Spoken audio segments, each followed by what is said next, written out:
Nós tivemos esse final de semana, eu e Solange, num encontro de casais fora aqui do Recife, e ela teve dores nas pernas, foi bem intenso para a gente, mas uma bênção muito grande, e aí ficou hoje para repousar, mas está acompanhando com certeza. Depois eu vou perguntar sobre o que foi que eu preguei, qual foi o texto, qual foi o tema, quais os pontos, para ver se ela está acompanhando mesmo. Ou então pode ser que ela puxe minha orelha. Como é que você foi falar um negócio daquele? Eu estava acompanhando, ouvindo tudo. E estando numa igreja que conhecíamos uma ou outra pessoa, encontramos alguém que foi daqui há muitos anos. E como é bom quando a gente é bem recebido, quando a gente é abraçado. E nós precisamos disso na igreja. Igreja, a palavra no grego, igreja, eclesia, não é isso, não são tijolos, são pedras vivas, não tijolos mortos, que não têm sentimento, que não têm calor humano. Eu convido você a abrir a palavra de Deus em Efésios, capítulo 5. A palavra igreja, no grego, ela significa reunião de pessoas. É uma assembleia, é uma reunião de pessoas. E não era uma palavra privativa da igreja, exclusiva, da igreja. Se os cidadãos de Atenas se reuniam para discutir os problemas da cidade de Atenas, então os atenienses diziam, olha, vai ter uma eclesia, vai ter uma igreja, vai ter uma reunião de pessoas para tratar dos problemas da nossa cidade. E quando eles começaram a ver um grupo que adorava, lia um texto, que grupo é aquele? É uma eclesia, é uma reunião de pessoas. Sim, mas que grupo? Eclesia de quê? São os cidadãos de Atenas? Não. Ali são os cristãos.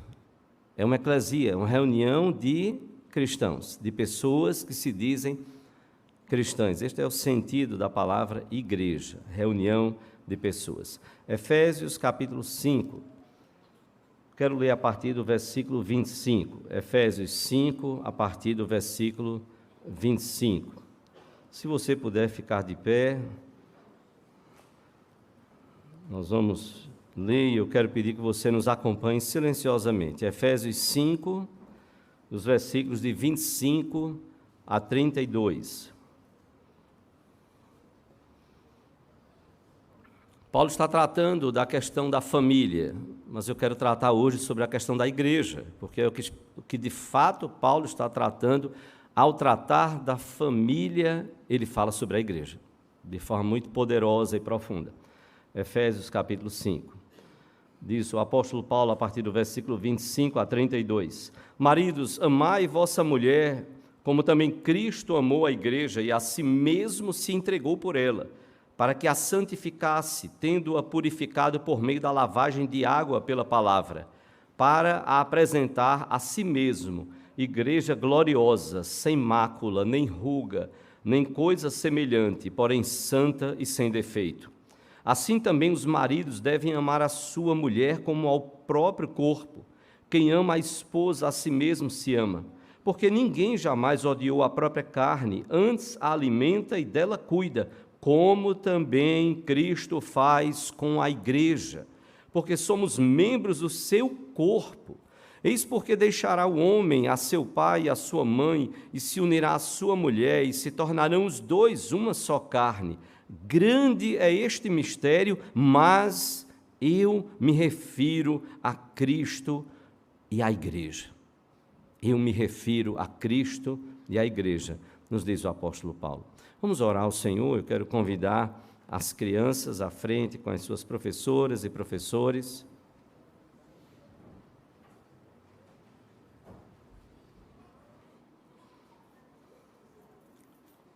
Vamos orar ao Senhor, vamos fechar os olhinhos, todo mundo com o olhinho fechado.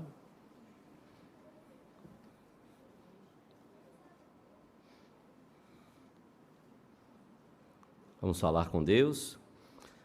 Senhor Deus e Pai, nós louvamos, Pai, mais uma vez, pela bênção, neste momento agora, Senhor, de podermos abrir a Tua Palavra, ler a Tua Palavra, meditar.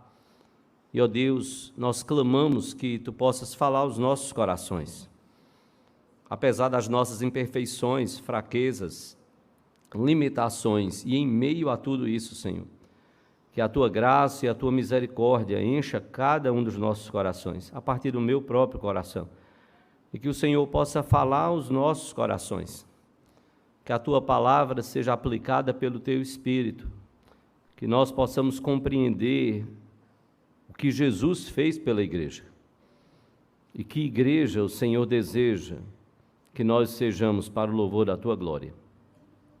Pedimos isto, Pai, que o Teu Espírito aplique a Tua palavra, clareie o nosso entendimento espiritual, que o Teu Espírito converta a cada dia os nossos corações, para sermos a igreja que Jesus disse: eu edificarei a minha igreja, e as portas do inferno não prevalecerão contra ela.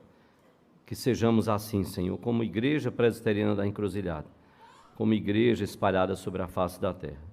Te oramos no nome de Jesus e para a glória dele. Amém, Senhor. Amém. Podeis assentar-vos.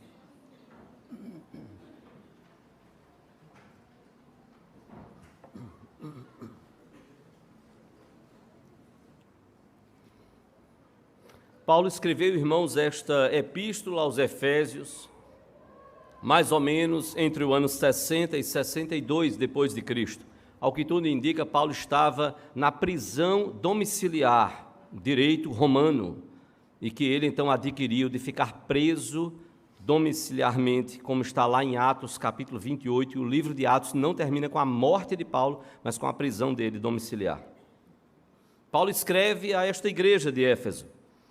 Éfeso, cuja cidade era capital da província romana da Ásia Menor, uma das 5 principais cidades do Império Romano, uma cidade extremamente importante para a expansão do Evangelho. O ministério de Paulo nessa cidade está relatado lá em Atos capítulo 9, dos versículos de 8 a 10. Paulo passou 3 meses pregando o Evangelho na sinagoga aos judeus. Os judeus não creram em Jesus, muitos deles, e começaram a perseguir Paulo, entendendo que Jesus era um impostor.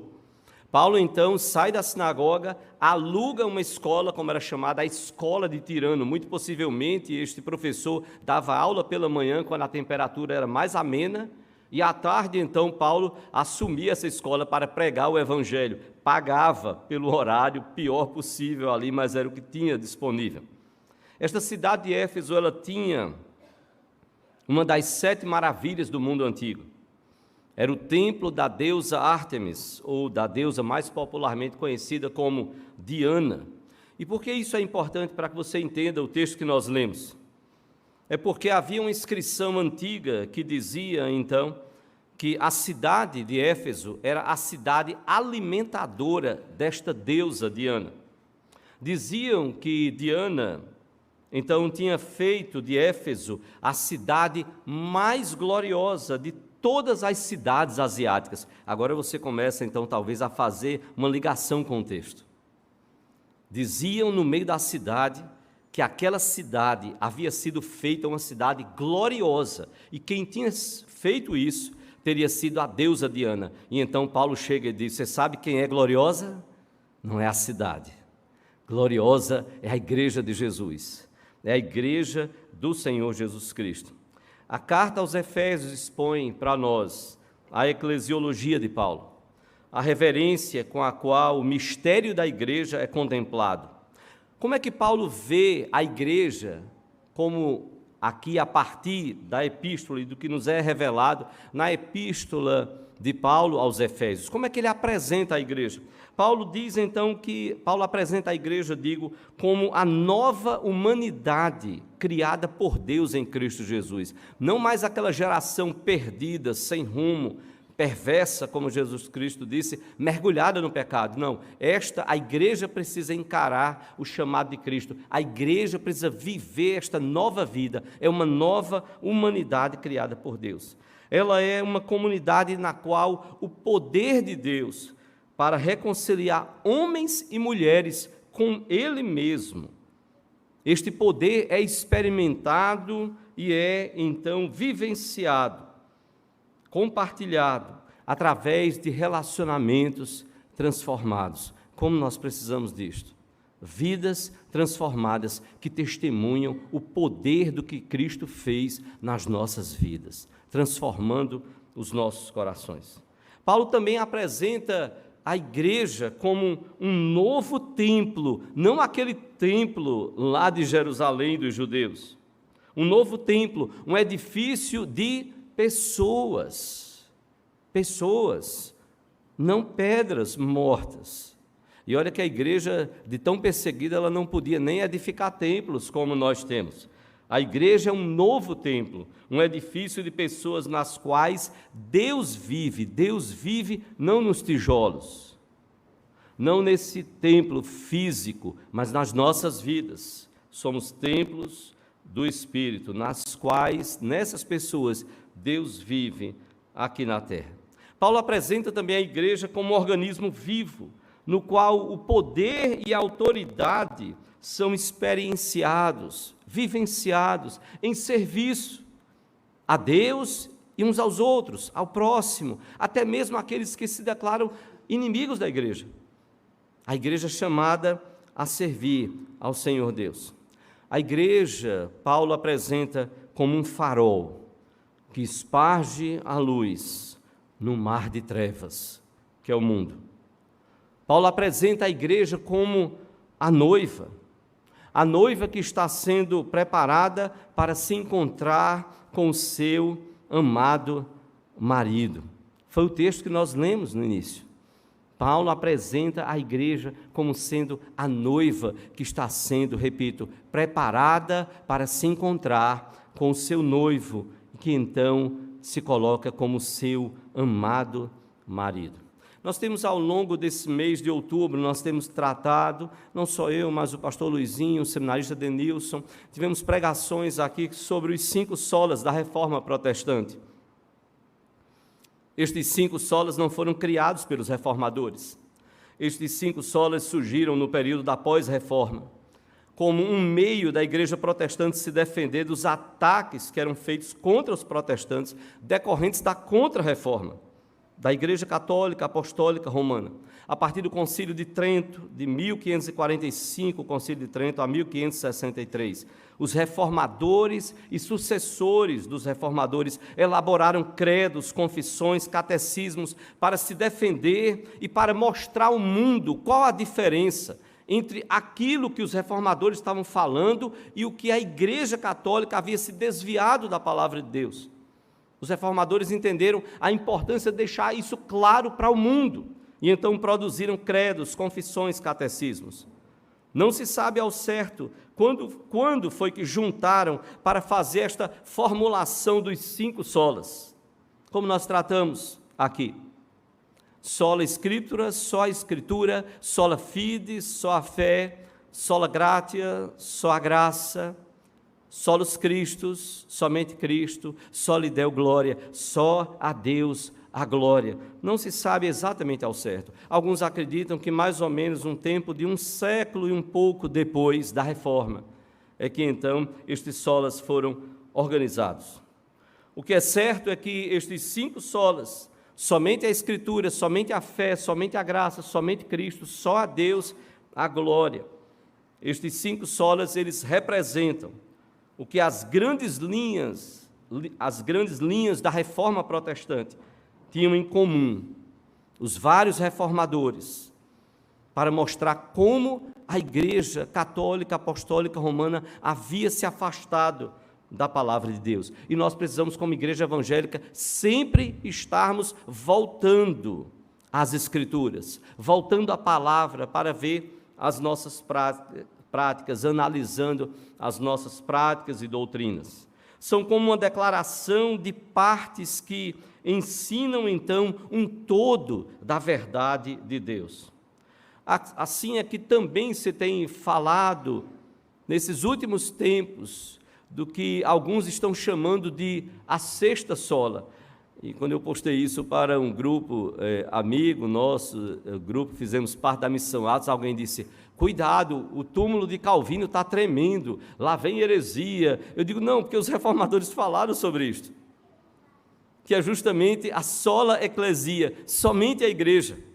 E é impressionante como os reformadores falaram. A Igreja Católica, Apostólica Romana estava em trevas, e Lutero testemunhou sobre isso. A igreja estava tomada por superstições que vieram se desenvolvendo desde que lá com Constantino, quando a igreja foi perseguida até o meio do terceiro século, até 250 depois de Cristo, quando a igreja sofreu duras perseguições, e vale a pena você ler um pouco sobre a história. A igreja se reunia em catacumbas, que não tinha o privilégio que nós temos de nos reunirmos livremente, abrirmos as portas dos nossos lares, em qualquer lugar, e podermos adorar o Senhor, a liberdade de culto, que bênção. Mas a igreja apostólica não tinha isso, como a igreja também na China, na Rússia, nas Filipinas e em tantos outros países, foram cerceados como cristãos, mas não deixaram de pregar o evangelho e de se espalhar por todo o mundo. E quanto mais perseguida esta igreja, mais crescia no Império Romano, até ver a derrocada do Império Romano, e a igreja prevaleceu, como Jesus Cristo disse: eu edificarei a minha igreja, e as portas do inferno não prevalecerão contra ela.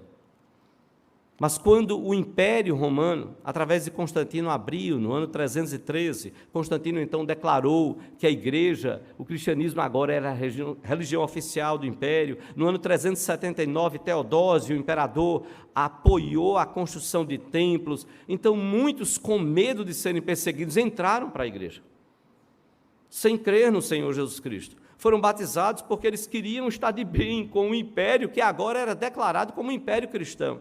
As pessoas vieram sem os seus corações convertidos, trouxeram as suas superstições, e cada vez mais a igreja foi se afastando, até ao ponto de ser chamado esse período como a Idade das Trevas. Que coisa triste! Como a igreja se afastou do evangelho genuíno e verdadeiro.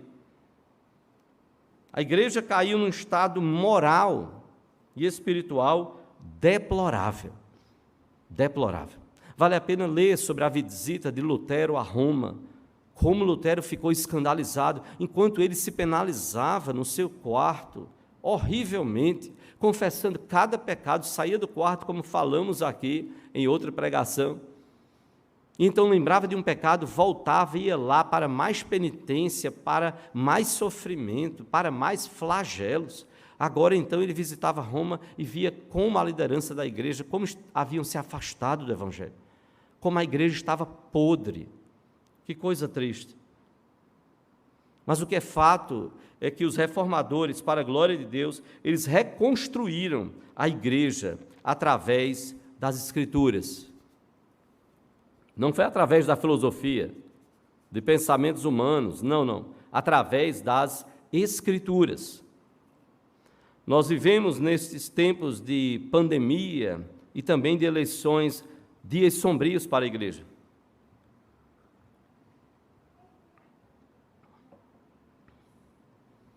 E me permita dizer, os dias são sombrios, irmãos. Não é pelo que está fora, não. O que estava fora não abalou a igreja apostólica. Volte depois para ler Atos 4, falamos em outro momento na pastoral. Eu não estou dizendo que não existem problemas, não existem. Eu vi vídeos de cristãos sendo mortos, queimados, pessoas idosas sendo empurradas e jogadas para valas. Na África, cristãos perseguidos, como acontece em todo o mundo. Que coisa triste isso. Mas veja só, o grande problema, o problema maior não está fora, está no coração da igreja. Parece que nós esquecemos a missão da igreja, fazermos discípulos para a glória de Deus. Parece que nós esquecemos o dono e senhor da igreja, que não é só senhor da igreja.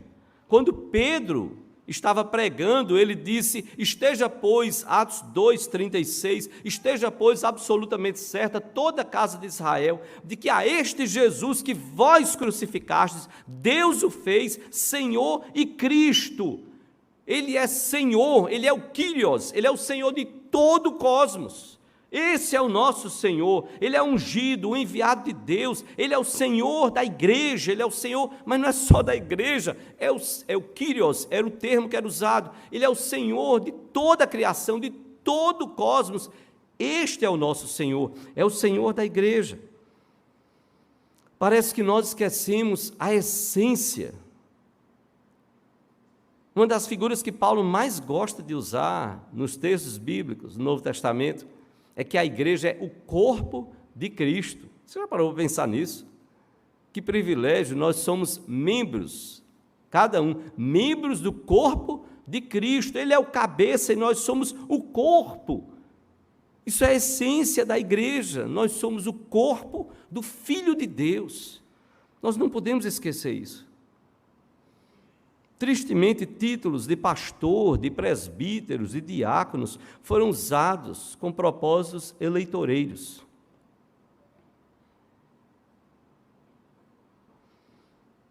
E me permita dizer que há momentos que o mundo não sabe para que a igreja existe. E como pensaram lá no passado, lá em Atos dos Apóstolos, estão achando talvez que nós somos agora um partido, mais um partido político nesse país. Porque na época dos apóstolos, acharam que a igreja, os cristãos, era mais um partido judaico, do judaísmo. Tinha os fariseus, tinha os saduceus, tinha os zelotes, e agora tem os cristãos. Um judeu lá, chamado Jesus Cristo, arregimentou pessoas, criou agora um grupo, e esse grupo são os cristãos. Assim o mundo os via. Mas a igreja precisa entender qual é a sua essência. Saibam diferenciar o cidadão, inclusive da denominação.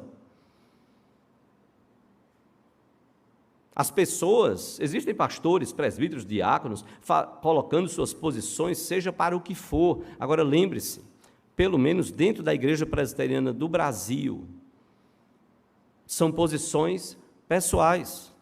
Até que a igreja, através dos seus concílios, conselho da igreja que manda um documento para o presbitério, presbitério para o sínodo, sínodo para o Supremo Concílio, e aí o Supremo Concílio se reúne, agora sim, o presidente da comissão executiva, da diretoria, para entender melhor, você entender melhor, quem sabe você que nos visita, agora sim ele pode falar em nome da Igreja Presbiteriana do Brasil. Ele não é o Papa. Inclusive o pastor Roberto Brasileiro, em conversas, ele dizendo, eu só posso me pronunciar na hora que o Supremo Concílio tem documentos que são discutidos, votados, aprovados, agora sim, eu posso falar em nome da igreja. Mas não eu dar uma posição pessoal, eu posso dar uma posição pessoal como cidadão, para nem misturar com a função que ocupa na Igreja Presbiteriana do Brasil. E como eu tenho dito, eu louvo a Deus, porque a Igreja Presbiteriana do Brasil entende-se que ela sabe da sua missão. Eu não posso falar por todos. De fazer discípulos de Cristo para a glória de Deus. De orar pelas autoridades. De ser a consciência do Estado, porque era isso que os reformadores defendiam. De obedecer às autoridades enquanto elas estivessem cumprindo o propósito, a vontade e a própria palavra de Deus, aquilo que Deus determina. E não obedecê-las quando elas fossem contrárias àquilo que a palavra de Deus defende. A Igreja Católica Apostólica Romana defendia, e ainda defende, que fora da Igreja não há salvação. A Igreja Presbiteriana do Brasil, não.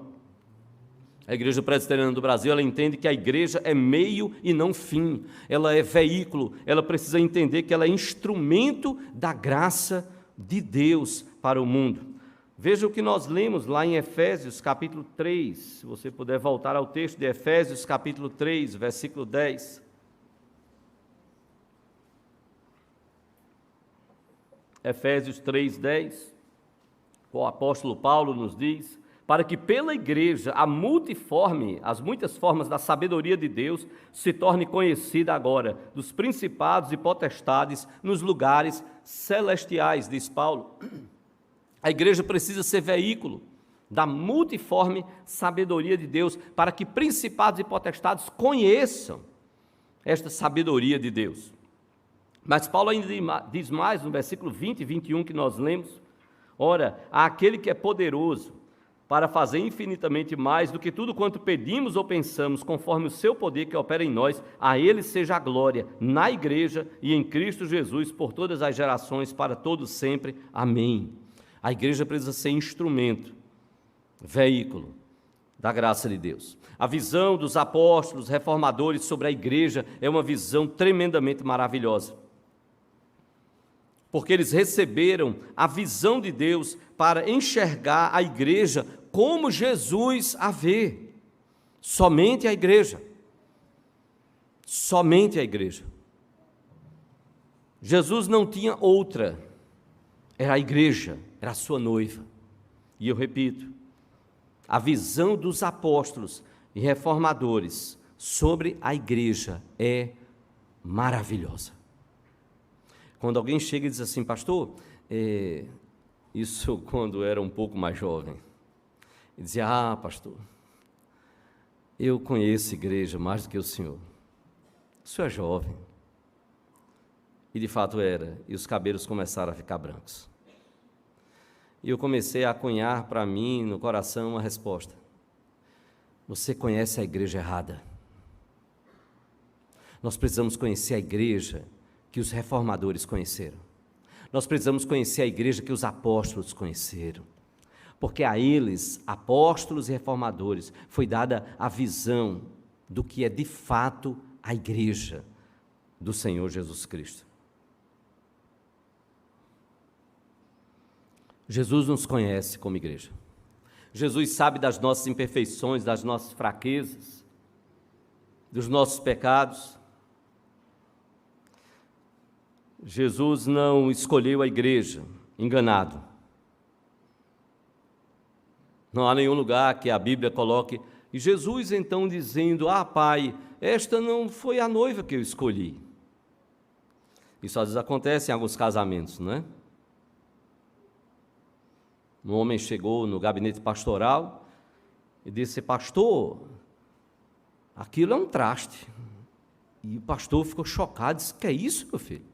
Você está falando da sua esposa? Ele disse, pastor, misericórdia. Olha, eu vou contar ao senhor o que ela apronta. E aí ele começou a falar, falou tanta coisa ruim. E o pastor olhou para ele e disse assim, meu filho, como é que você foi escolher uma mulher destas? Ele olhou e disse, não, pastor, quando eu casei com ela, ela não era assim não. Ele disse, então o que foi que você fez para ela ficar assim? Como é fácil a gente olhar e sonhar. Jesus não sonhou.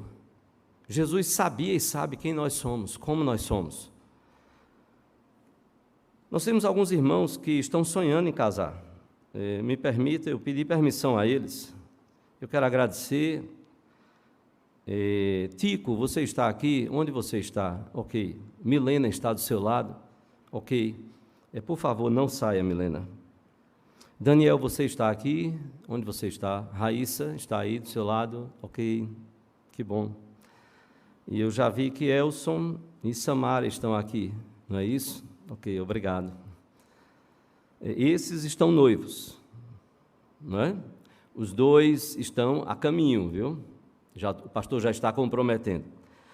E eu pedi que eles me passassem algumas qualidades delas. E elas não estavam sabendo disso. Eu vou revelar algumas qualidades. Tico falou que Milena é descuidada e indiferente. Daniel falou que Raíssa é impaciente e individualista. Samara Ruana falou que, Elson falou que Samara é displicente e negligente. Então eu quero dizer para os três que os três não estão casando enganados. Amanhã é folga pastoral, eu não quero visitar ninguém na restauração. Então não cutuque o seu namorado, quase noivo, ou o seu noivo. E eu perguntei, vocês vão casar com elas assim? A eles. E eles disseram assim, sim, pastor, eu amo. Eu disse, então vocês vão casar mesmo, consciente? Sim, pastor. E um deles disse assim, eu disse, lembre-se que o casamento é até que a morte nos separe. E um deles disse, é até a eternidade, pastor, eu vou casar até a eternidade. Olhem bem, não estão casando enganados. Na verdade, Tico disse que Milena é não descuidada, ela é cuidadosa, não indiferente, ela é amorosa. Daniel disse que Raíssa, ele não falou que era impaciente, ele disse que ela era paciente, e ele não disse que ela era individualista, ele disse que ela era companheira. E Elson não disse que Samara Ruana era displicente, não. Ele disse que ela era atenciosa. Ele não disse que ela era negligente. Ele disse que ela era dedicada, que ela é dedicada. É tão bom quando nós vemos qualidades positivas. Mas vocês vão naturalmente encontrar qualidades negativas que precisarão ser trabalhadas. Inclusive, a mãe de uma delas está aqui. Era bem certo ter alguém na restauração amanhã. Cristo, diz Paulo usou 5 verbos para falar o que Cristo, o noivo, fez pela igreja, a noiva. E é uma citação tão completa que alguns estudiosos acham que pode ter sido uma confissão, uma liturgia ou um hino primitivo. Paulo diz que, como a palavra de Deus nos fala aqui, quero convidar você a voltar ao texto de Atos, capítulo 5, versículo 25, Paulo diz, Cristo amou, no meio do versículo, Cristo amou a igreja. Há 4 palavras no grego para amor. Erao, de onde vem eros, que é a paixão sexual, phileo, que é a amizade, é o amor de amigos, amizade. Storgeo, que era uma palavra não muito comum, inclusive no meio evangélico, mas que era usada para afeição familiar. E agapao, de onde vem ágape, o substantivo, que é tão conhecido. Ágape foi usado pela igreja para o amor que precisa haver no casamento. Os estoicos, filósofos gregos, usavam filéu, dizendo, olha, o casal tem que se amar com filéu, com o amor de amigos. Não, o Espírito de Deus inspirou Paulo para dizer que o marido precisa amar, agapao, ágape, amar com amor ágape, a sua esposa, assim como Cristo agapao, ele amou a igreja com este amor ágape.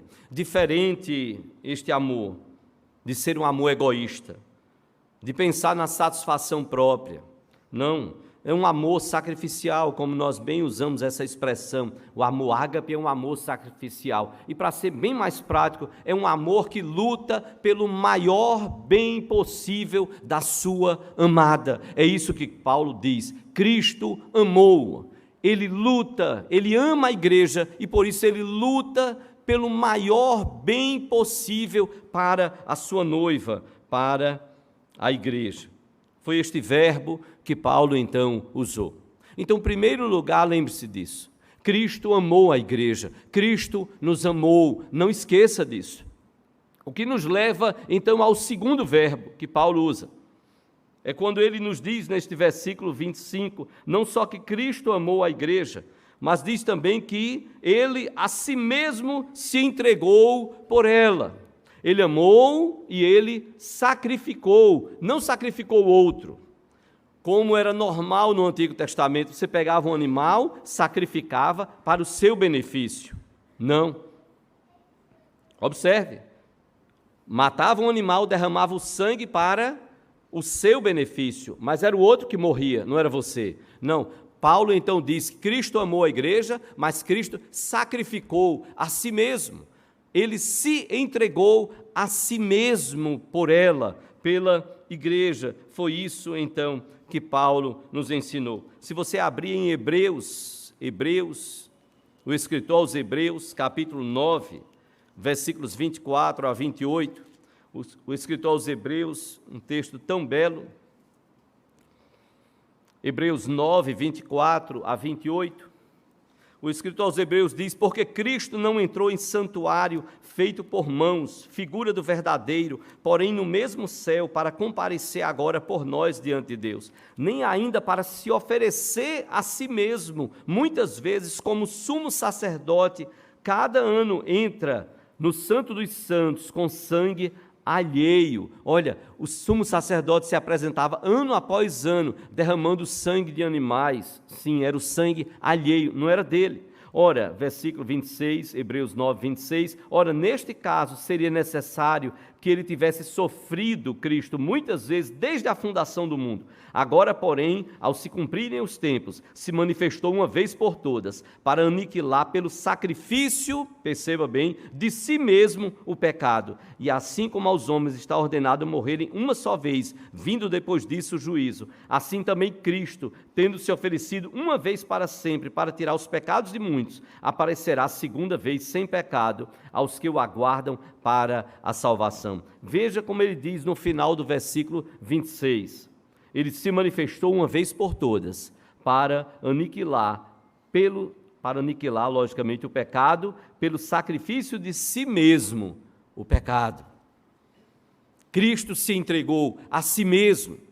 Não foi outro que morreu, foi ele quem se entregou por amor à igreja. Cristo amou a igreja.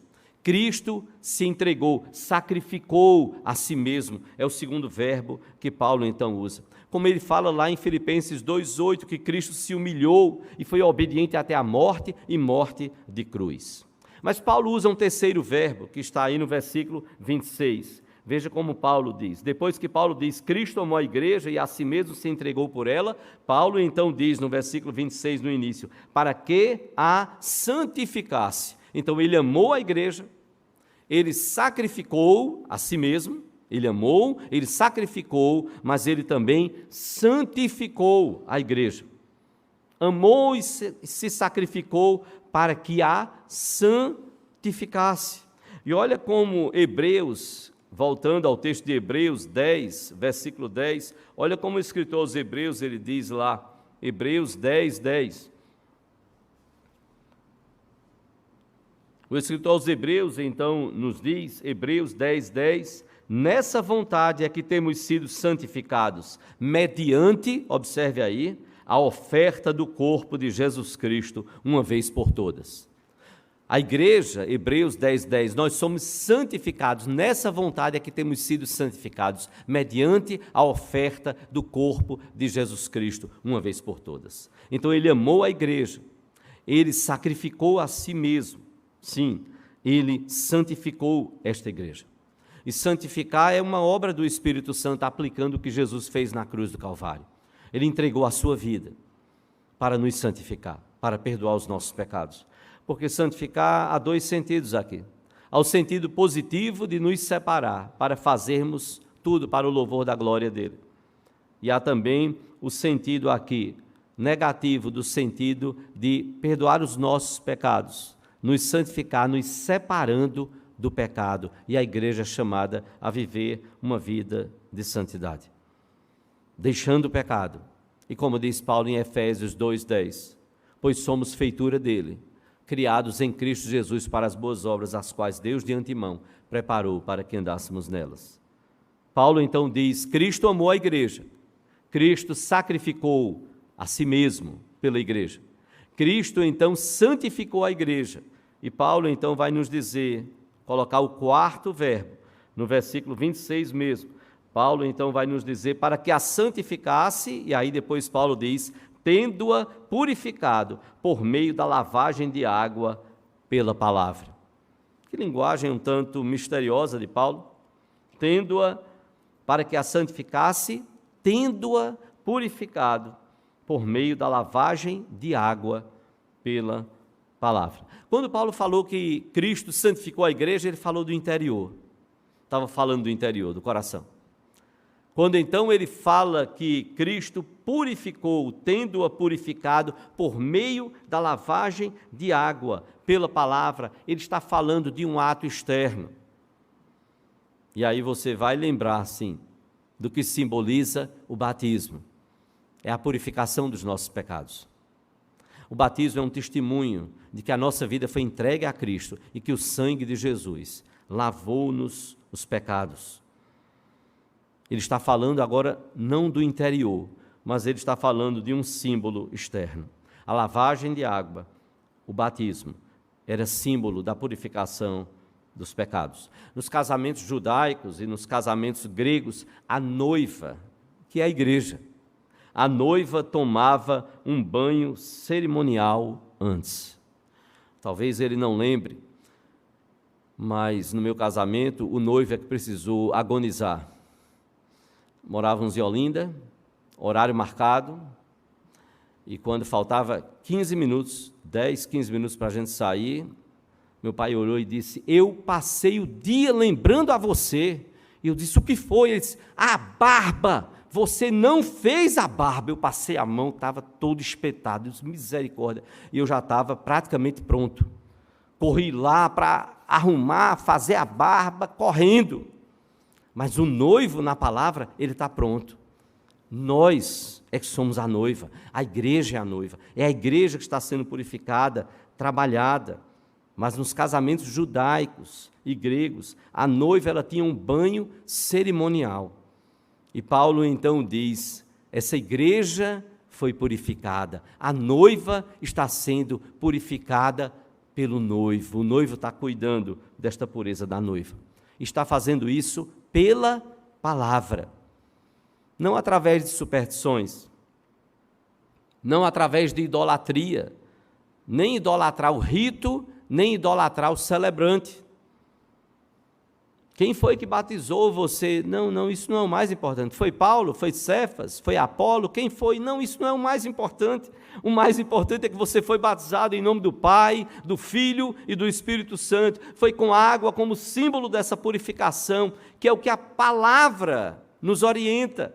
Como dizia Calvino, não separe os sacramentos da palavra. Nós precisamos da palavra para orientar o sacramento, as duas coisas juntas. E Paulo está dizendo aqui, essa igreja é purificada, sim, pela lavagem de água, pela palavra. E foi isso que Jesus falou lá na oração sacerdotal, dizendo que a igreja é santificada. Pai, santifica-os na verdade, santifica-os na tua palavra. Foi isso que Jesus falou lá em João 17. Porque também no costume judaico, se a noiva tomava o banho cerimonial, no costume judaico, no casamento, quando o noivo dava aliança à sua noiva, ele dizia: tu estás sendo santificada, separada para mim. O noivo dava a aliança à noiva. E ele dizia para ela: tu estás sendo santificada para mim. Você está sendo separada para mim. Que privilégio da igreja. Eu e você sermos purificados por Cristo. Pela lavagem de água. Não que o batismo, o sacramento, ele não faz isso. Ele é um símbolo do que já foi feito em nós, por meio do sacrifício de Jesus. É isso que a palavra nos ensina. E é um símbolo exterior de algo que foi feito lá no nosso coração. Nós fomos purificados por meio do sacrifício de Jesus. Nada em nós, tudo nele, por meio dele e para a glória dele. E o último verbo, e eu quero terminar com este último verbo. Paulo diz que Cristo amou a igreja. Cristo sacrificou, ele se sacrificou, sacrificou a si mesmo por amor à igreja. Cristo santificou a igreja. Cristo purificou a igreja. Mas Paulo vai terminar nos fazendo olhar para o futuro. Sim, nós seremos glorificados, a igreja de Jesus será glorificada, mas Cristo já está vendo isso como fato. Por isso, então, nós dizemos, Cristo glorificou a igreja. No seu plano, ele amou, ele sacrificou-se, morreu por ela. Ele santificou esta igreja, separou para a glória dele. Ele purificou, perdoou os pecados dessa igreja, da sua igreja, do seu povo, e ele glorificou essa igreja. No seu plano, ele olha para o futuro, e ele sabe que o seu plano não pode falhar, e que ele vai acontecer. Nós reinamos, sim, nas regiões celestiais, por meio de Cristo. Não somos nós. Não é a igreja, é Cristo. E ele glorificou a igreja. Veja como a palavra de Deus nos fala, quando Paulo diz para apresentar, ele fez tudo isso, para apresentar a igreja a si mesmo, como que? Igreja gloriosa, sem mácula, nem ruga, nem coisa semelhante, porém santa e sem defeito.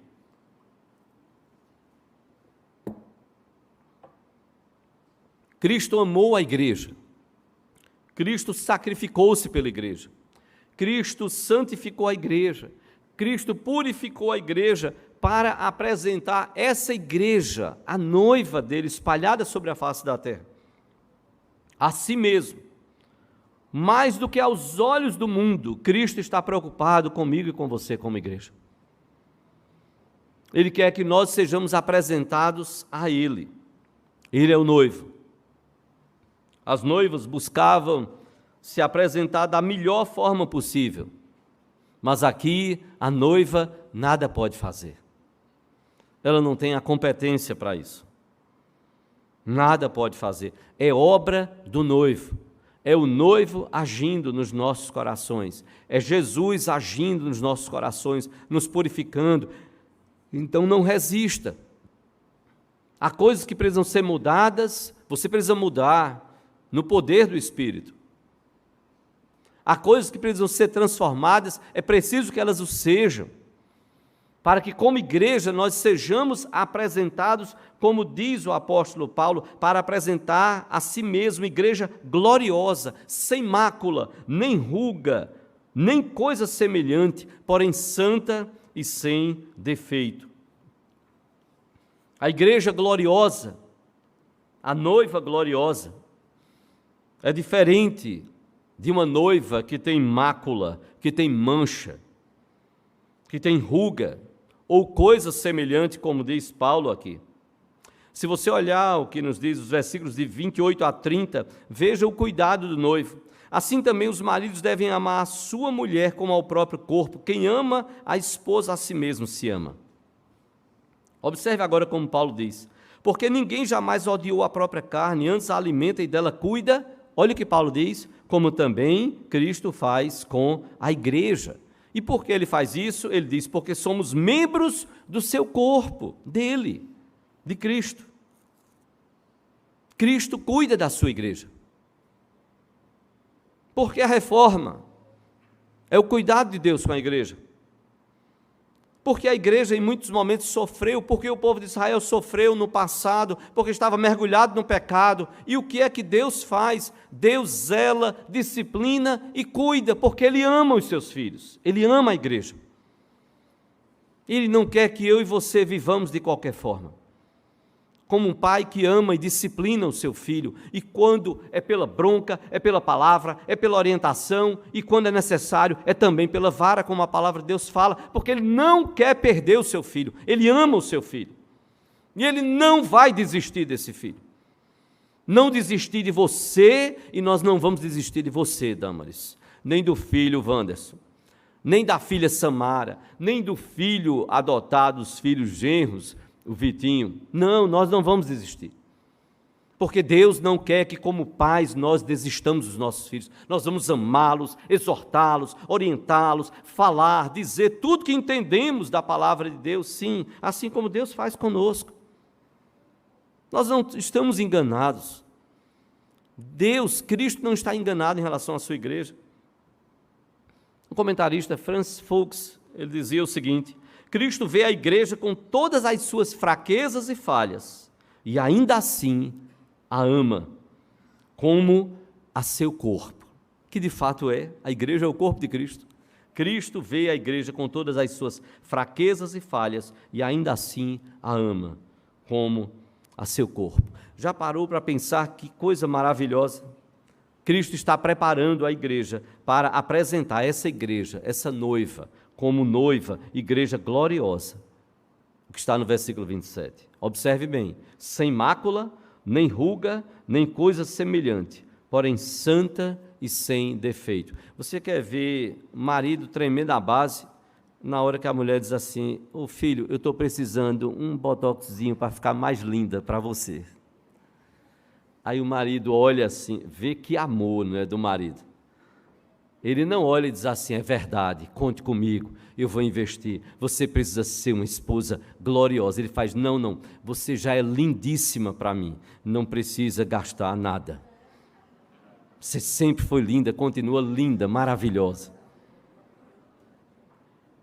Mas faz, que marido pirangueiro, ele quer gastar na troca do carro, ele quer a casa de praia, quer qualquer outra coisa, menos investir em mim. E aí começa o problema conjugal. Ore por mim, viu? Solange está envelhecendo. Cristo amou a igreja. Ele não quer a igreja com mácula, ruga, nada disso, nem coisa semelhante. Ele quer a igreja gloriosa, santa e sem defeito. John Stott, pregador anglicano, já falecido, morreu há poucos anos. John Stott disse, na terra, frequentemente, a igreja está em trapos e farrapos, manchada e feia, desprezada e perseguida. Um dia, porém, a igreja será vista pelo que ela é, nada menos do que a noiva de Cristo. Glória a Deus por isso. Um dia ela será vista como de fato ela é, como nada menos do que a noiva de Cristo. Dr. Martyn Lloyd-Jones nasceu em 1899, faleceu em 1981, na época de seminário. Nós lemos um livro, Pregação e Pregadores. Ele foi médico da família real da Inglaterra, fez parte da equipe médica, foi considerado por alguns louco, porque ele decidiu deixar para ser pastor, capelão, pastor da capela de Westminster, da abadia de Westminster, onde acontecem os grandes casamentos da família real da Inglaterra. Ele disse sobre a igreja, a abadia, com mais de 2.000 lugares, ficava lotada domingo após domingo para ouvir a pregação da palavra de Deus. Um homem tão dedicado. Dr. Martyn Lloyd-Jones disse certa vez, o especialista em beleza, falando sobre Jesus, o especialista em beleza terá colocado o seu toque final na igreja. A massagem terá sido tão perfeita que não sobrará uma única ruga, sonho das mulheres, né? E de alguns homens. Continuava Martyn Lloyd-Jones, a igreja, ela parecerá jovem e na flor da juventude, com cor nas faces e a pele perfeita, sem quaisquer manchas ou rugas.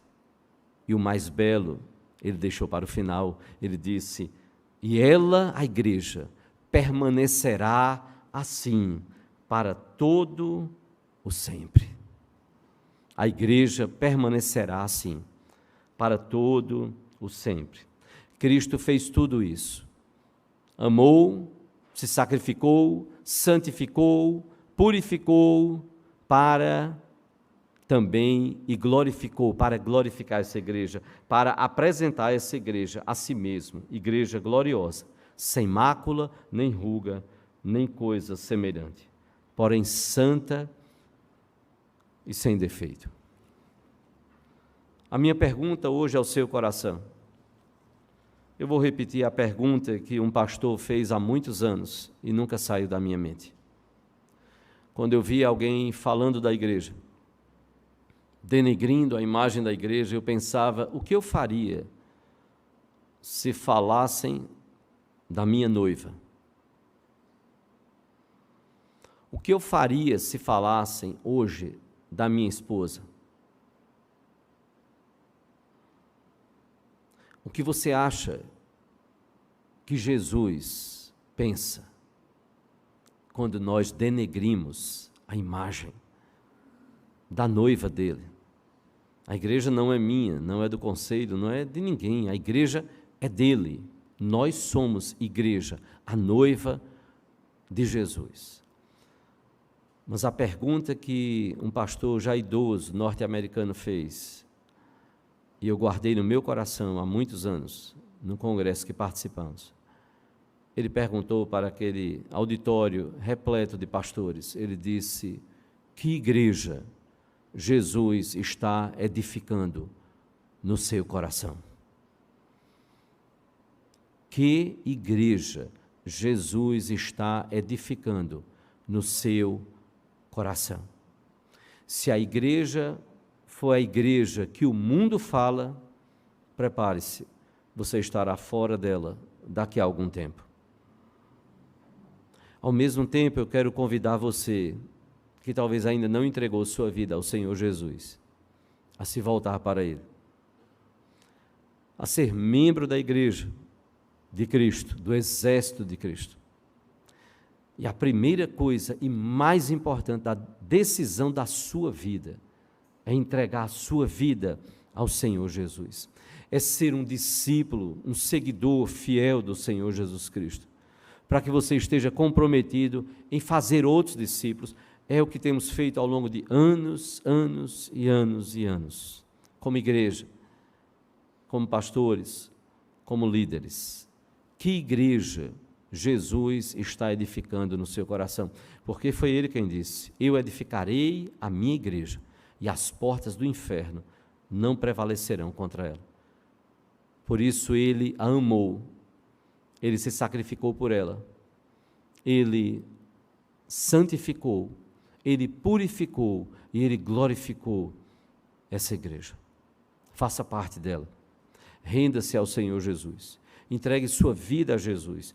Fazer parte não é do rol pelo rol, não. É ser um discípulo de Jesus, é entregar a sua vida e dizer: realmente eu não tenho outro caminho. Não é a igreja, o caminho é Jesus. E porque sou de Jesus, eu quero fazer parte da igreja de Jesus. Eu quero fazer parte daquela promessa: eu edificarei a minha igreja, e as portas do inferno não prevalecerão contra ela. Que o Senhor Deus, pois, nos abençoe, como igreja do Senhor, possamos ser a igreja que Jesus está edificando. Deus nos abençoe.